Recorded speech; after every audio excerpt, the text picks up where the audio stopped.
Yo tout le monde, ici l'aventurier des Backrooms. Aujourd'hui, une petite vidéo réaction sur ma chaîne Aventurier React. Ça faisait longtemps et cette fois-ci pas de Backroom, pas de Mario. À la gâche 1976, l'un des cas d'enlèvement d'extraterrestres les plus étranges jamais documentés. Et vous savez, les ovnis, le cas des extraterrestres, c'est un peu comme pour moi le cas des fantômes. C'est-à-dire que c'est des choses que j'y crois pas forcément, mais que j'aimerais y croire. J'aimerais fortement y croire. Et donc du coup, on va voir cette affaire, voir qu'est-ce que ça donne, voir si elle est plausible, parce qu'il y a une histoire d'extraterrestres qui m'avait pas mal intéressé. C'était dans l'émission Les Enquêtes Extraordinaires, où en fait c'était des personnes aux quatre coins du monde, sans se parler, ont tous fait une description du même événement pour les petits gris, donc la race extraterrestre, et ça m'avait quand même rendu plutôt curieux. Après ça peut s'expliquer parce que les petits gris sont beaucoup dans l'inconscient collectif, mais c'est vrai que des personnes aux quatre coins du monde qui ne se connaissent pas, qui disent la même chose, c'est surprenant. Bref, rien à voir avec le sujet d'aujourd'hui. Ah si, mais pas le même cas d'enlèvement d'OVNI. On y va, on va regarder qu'est-ce que c'est. En août 1976, 4 amis partent camper dans une forêt du Maine, à 6 heures de route du Québec. Une nuit, ils voient une sphère lumineuse descendre sur leur canot. Quand ils reprennent conscience sur la rive, leur feu de camp, qui devait brûler pendant 4 heures, est éteint. 13 ans plus tard, la mémoire de cette soirée leur revient enfin. Et ce qu'ils vont raconter va devenir un des cas d'enlèvement extraterrestre les plus solides jamais documenté. Sauf qu'en 2016, un des 4 va tout renier. Alors, qui croire? Laissez-moi vous raconter leur histoire puisqu'elle se déroule au Maine à seulement quelques heures en voiture du Québec. D'abord, avant de raconter l'histoire qui s'est passée sur le lac Eagle cette nuit-là, il faut d'abord savoir qui étaient ces 4 garçons. Parce que ce ne sont pas des illuminés, ce ne sont pas des passionnés d'OVNI non plus. Ce sont 4 étudiants en beaux-arts, Charlie Foltz, Chuck Rack et les jumeaux identiques Jim et Jack Weiner. Tous les 4 se sont rencontrés au Massachusetts College of Art. Ce sont des artistes, des gens qui passent leur journée à dessiner, à peindre. Charlie Foltz a aussi un autre détail dans son CV qui change absolument tout. C'est un vétéran de la marine américaine. Ce n'est pas le genre d'homme qui panique, pas le genre d'homme qui hallucine. Ça, c'est un truc aussi, beaucoup de personnes, du moins certaines personnes, pas beaucoup, parce que faut pas non plus exagérer, mais il existe des cas de militaires qui, justement, parlent une fois retraités de cas d'OVNI, pas forcément d'enlèvement d'OVNI, mais de cas d'OVNI, d'objets qui, eux, ils étaient aviateurs, ils ont croisé un objet volant ou un truc comme ça, puis on leur a dit de garder le silence, et puis maintenant qu'ils sont en retraite, ils en parlent. Prendre aussi avec des pincettes, parce que est-ce que vraiment ils auraient le droit d'en parler si c'était vrai? De 1, je sais pas. Et de 2, ça reste des personnes. Après, si le fait qu'ils sont militaires, ça leur donne quand même un peu plus de crédit, parce que c'est pas non plus le fou du coin, le fou du bus qui te raconte ça, quoi. Le vendredi 20 août, ils quittent Boston. Ils roulent vers le nord et au bout de la route goudronnée, ils embarquent dans un hydravion qui va les déposer, eux et leur canot, sur le lac Telos. À partir de là, ils ne dépendent plus que d'eux-mêmes. Pendant plusieurs jours, ils vont descendre la rivière. Ils pêchent, ils vont camper et ils vont aussi, bien sûr, dessiner. C'est exactement ce qu'ils étaient venus chercher, la Sainte Paix. Et puis, vers la fin de leur voyage, ils arrivent au lac Eagle. Une dernière nuit, une dernière partie de pêche, et c'est censé être le moment de détente finale avant le retour à la civilisation. Sauf que Jim Weiner, 2 nuits plus tôt, sur un autre lac, avait remarqué quelque chose d'absolument étrange. Une lumière dans le ciel, brillante, silencieuse, qui était apparue pendant une trentaine de secondes, puis s'était simplement évanouie, comme si elle n'avait jamais existé. Sur le coup, il n'y en avait pas fait de cas. Une étoile filante, un avion, quelque chose de tout à fait normal. Mais cette nuit-là, sur le lac Eagle, la lumière allait revenir. Et cette fois, elle n'allait pas disparaître. Le jeudi 26 août 1976, en fin d'après-midi, les 4 hommes installent leur dernier campement. Ils savent qu'ils vont pêcher tard et ils savent une chose essentielle. Quand tu campes dans une forêt boréale loin de toute civilisation, quand le soleil se couche, l'obscurité est Total. Total au point où est-ce que tu ne vois même pas tes propres mains devant tes yeux. Alors, ils prennent une précaution. Ils ramassent tout le bois mort qu'ils peuvent trouver proche de leur campement pour créer le plus gros feu jamais construit par l'homme. Une fois la nuit tombée, les 4 amis mettent le canot à l'eau, ils s'éloignent de la rive, ils s'installent au milieu et là, ils commencent à pêcher. Et c'est Chuck Rack qui le sent en premier. Cette impression bizarre qu'on connaît un peu tous, la sensation d'être observé, et pas par un animal, par quelque chose d'autre. Il se retourne lentement vers le bord sud-est de la baie et c'est là qu'il la voit. Alors, une petite pause avant de regarder le cas d'OVNI. Faut savoir aussi que l'atmosphère peut en fait générer ce genre de psychose parce qu'ils sont dans le noir complet, ils voient pas spécialement leurs mains, il y a quand même une ambiance un peu inquiétante dans tout ça parce que tu es quand même en plein milieu de la nature, tu vois pas grand chose. Donc voilà, apprenez avec des pincettes, cette sensation d'être observé peut aussi être expliquée. C'est un truc qui est aussi réel. Dans le cas des phénomènes paranormaux, il n'y a jamais autant de fantômes qu'après avoir vu un film d'horreur. C'est une réalité. Quand quelqu'un regarde un film d'horreur, il peut s'auto-persuader qu'il y a des choses dans sa pièce. Ça arrive. Ça veut pas forcément, je dis pas ça pour forcément décrédibiliser leurs propos, ni pour aucun propos par ailleurs, je dis juste que pour poser un petit peu de contexte de ce fameux sentiment d'être observé, est-ce que, voilà, pour prendre un peu de recul là-dessus plus. Une sphère lumineuse, énorme, estimée par les témoins à environ 24 mètres de diamètre. Elle flotte silencieusement. C'est immense, 24 mètres de diamètre, c'est 48 cm. Pour vous donner une idée, 24 mètres de diamètre, c'est un quart d'un terrain de foot. Alors, du coup, bon, après, c'est des estimations, parce que sinon, j'allais dire, mais comment est-ce qu'ils peuvent savoir que ça fait 24 mètres de diamètre? Mais en tout cas, c'est une immense boule, quoi. Faut bien se rendre compte que le machin, il est quand même massif, quoi. À peu près la taille de 5 maisons. 4-5 maisons, hein. À vue de nez, parce que bon, c'est selon les 24 mètres qu'ils m'ont dit. Immobile à environ 80 mètres au-dessus de la cime des arbres. Sa lumière change, elle passe du rouge au vert. Du vert à un blanc éclatant. Chuck murmure aux autres de se retourner. Et là, les 4 artistes voient la même chose. Pendant plusieurs secondes, personne n'en parle. Personne ne respire. C'est Charlie Foltz, le vétéran de la marine, qui va décider d'agir. Il sort sa lampe torche, il pointe le faisceau directement vers l'objet. Et il va faire 3 signaux brefs. Exactement comme un message, comme un appel. Et le plus fou, l'objet répond. La sphère commence à se déplacer, sans bruit et sans vibration. Elle glisse littéralement au-dessus de la forêt, directement dans leur direction. Et elle s'arrête. À son tour, elle va projeter un rayon blanc, comme un projecteur, directement sur eux. Le rayon avance vers eux à la surface de l'eau, lentement, méthodiquement, comme s'il cherchait quelque chose. Les 4 hommes, à ce moment-là, sont paniqués. Charlie Foltz se met à pagailler comme un forcené. Les 3 autres vont l'aider du mieux qu'ils peuvent. Et le rayon les rattrape et il s'élargit. Il finit par les envelopper. Et là, c'est le trou noir. T'imagines, le machin, il est capable de s'étendre. Waouh!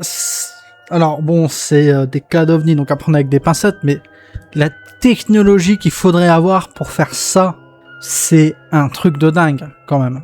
Pour que tu puisses t'étendre comme ça. Intéressant comme histoire. Le fait qu'avec les signaux, ça semble répondre, moi je trouve ça quand même un petit peu intéressant. Il y a quelque chose aussi qui crédibilise leurs propos, c'est les 4 personnes. Alors ça peut être 4 mythos, mais disons que il y a souvent, c'est l'idée d'hallucination, et pour moi, les hallucinations collectives, je n'y crois pas. S'il y a 4 personnes qui constatent la même chose, et qui te font le même rapport, c'est que il y a peut-être un truc.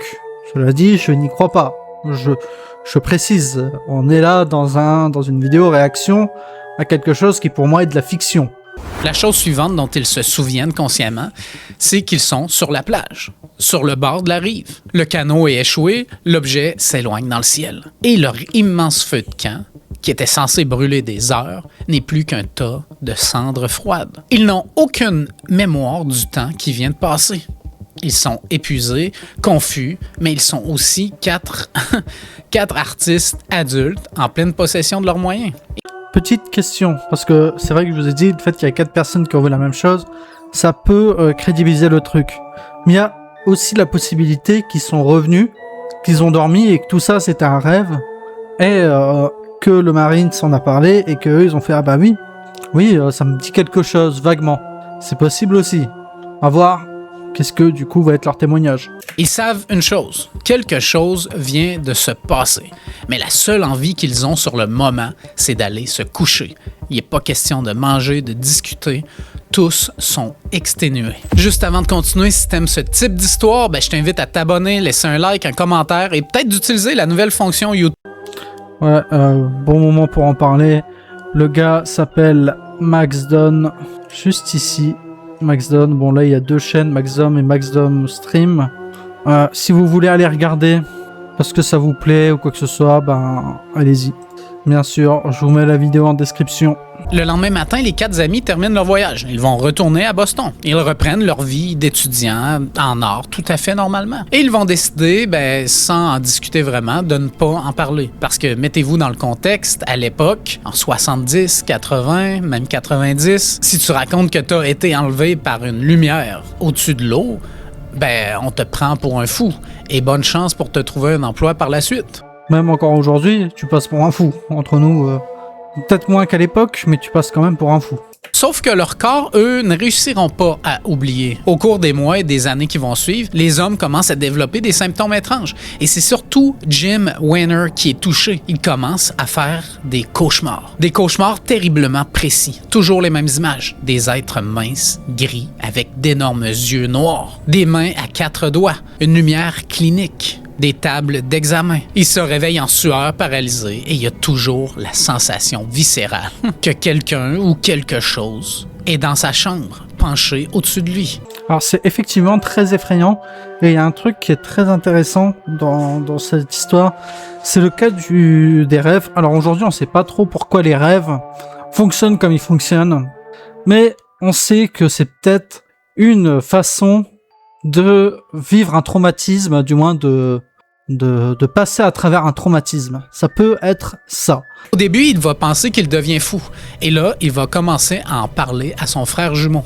Et son frère jumeau va lui dire que lui aussi fait exactement les mêmes rêves. Jim va finir par craquer et rencontrer son médecin. Il va lui demander s'il a vécu des choses inhabituelles qui auraient pu le stresser. Et là, il va raconter la nuit du lac Eagle pour la première fois en 12 ans. Le médecin va alors lui proposer de rencontrer un ufologue qui est quand même connu dans la région, du nom de Raymond Fowler. Jim Weiner va assister à une conférence où Fowler parle à la fin. Il s'approche de lui et il va raconter son histoire. Fowler est quand même intrigué parce qu'il croit Jim sur parole. Mais parce que la structure du récit, la lumière, le rayon, le temps manquant, tous ces éléments-là coïncident avec la plupart des témoignages d'enlèvements extraterrestres. Ça, c'est une réalité. Beaucoup de témoignages se ressemblent énormément dans la forme.